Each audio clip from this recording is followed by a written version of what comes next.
9ನೇ ತಾರೀಕು ಏಪ್ರಿಲಲ್ಲಿ ನಾರಾಯಣಪುರದಲ್ಲಿ ನಡೆದಂಥ ಘಟನೆ. ಸಮ್ಮರ್ ಆಗಿರೋದ್ರಿಂದ ಮಕ್ಕಳುಗಳೆಲ್ಲ ಬೀದಿಲೇ ಆಟ ಆಡ್ತಾ ಇರ್ತಾರೆ. ಕ್ರಿಕೆಟ್ ಆಡಿರ್ಬೋದು, ಫುಟ್ಬಾಲ್ ಆಡ್ತಾ ಇರ್ಬೋದು, ಅಥವಾ ಸೈಕಲ್ ಓಡಿಸ್ಕೊಂಡಿರ್ಬೋದು. ಈ ರೀತಿ ನಡೀತಾ ಇರುತ್ತೆ. ತಂದೆ ತಾಯಿಗಳು ಹುಷಾರಾಗಿ ನೋಡ್ಕೊಬೇಕಾಗತ್ತೆ. ಯಾಕೆ ಅಂತ ಹೇಳಿದ್ರೆ ಇವತ್ತೊಂದು ದಿವಸ ವೆಹಿಕಲ್ಸ್ಗಳು ಕೂಡ ಜಾಸ್ತಿ ಆಗಿದೆ. ಹಾಗೂ ಸಾವು ಅನ್ನೋದು ಯಾವ ರೀತಿ ಬರುತ್ತೆ ಅಂತ ಗೊತ್ತಿಲ್ಲ. ಅದು ಮಕ್ಕಳುಗಳಿಗೆ ಚಿಕ್ಕ ವಯಸ್ಸಲ್ಲೇ ಬಂದರೆ ಎಂತಪ್ಪ ಅವ್ರ ತಂದೆ ತಾಯಿಗಳೆಲ್ಲ ಯಾವ ರೀತಿ ಕಷ್ಟಪಟ್ಟು ಬೆಳೆಸಿರ್ತಾರೆ, ಅವ್ರ ಮನಸ್ಸಿಗೆ ಯಾವ ರೀತಿ ನೋವಾಗುತ್ತೆ ಅನ್ನೋದನ್ನ ಈ ಒಂದು ಉದಾಹರಣೆಯಲ್ಲಿ ತೋರಿಸ್ತಾ ಇದ್ದೀನಿ. ಟಿ ಒಂದು ಬರ್ತಾ ಇದೆ. ಮಕ್ಕಳು ಆಟ ಆಡ್ತಿರ್ತಾರೆ, ಒಂದು ಮಗು ಸೈಕಲ್ ಓಡಿಸ್ತಾ ಇರ್ತಾರೆ. ಅವ್ರ ತಂದೆ ತಾಯಿ ಕೆಲಸದಲ್ಲಿರ್ತಾರೆ. ಮಗು ಅಲ್ಲೆಲ್ಲ ಸೇಫ್ ಆಗಿದೆ ಅಂತೇಳಿ ಅವ್ರ ಕಮಿಟ್ಮೆಂಟ್ಗಳನ್ನಗೋಸ್ಕರ ಕೆಲಸಗಳು ಮಾಡ್ಕೊಂಡು ಹೋಗಿರ್ತಾರೆ.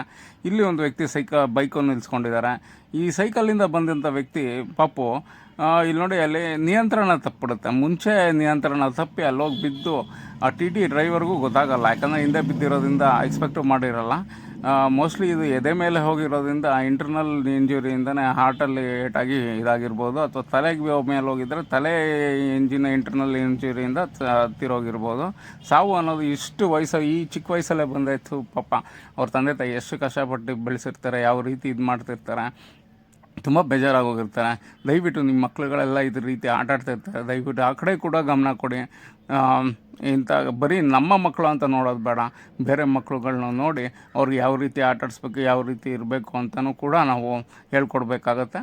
ಹೇಳಿಕೊಟ್ಟು ಅವರ ಸುರಕ್ಷತೆಗಳನ್ನ ನೋಡ್ಕೊಬೇಕಾಗತ್ತೆ. ಹಾಗೂ ನಿಮ್ಮ ಕಮಿಟ್ಮೆಂಟ್ಗಳನ್ನ ನೀವು ನೋಡ್ಕೊಬೇಕಾಗತ್ತೆ. ಸ್ನೇಹಿತರೆ, ಚೆನ್ನಾಗಿರಿ ಎಲ್ಲರೂ. ದಯವಿಟ್ಟು take care of your self.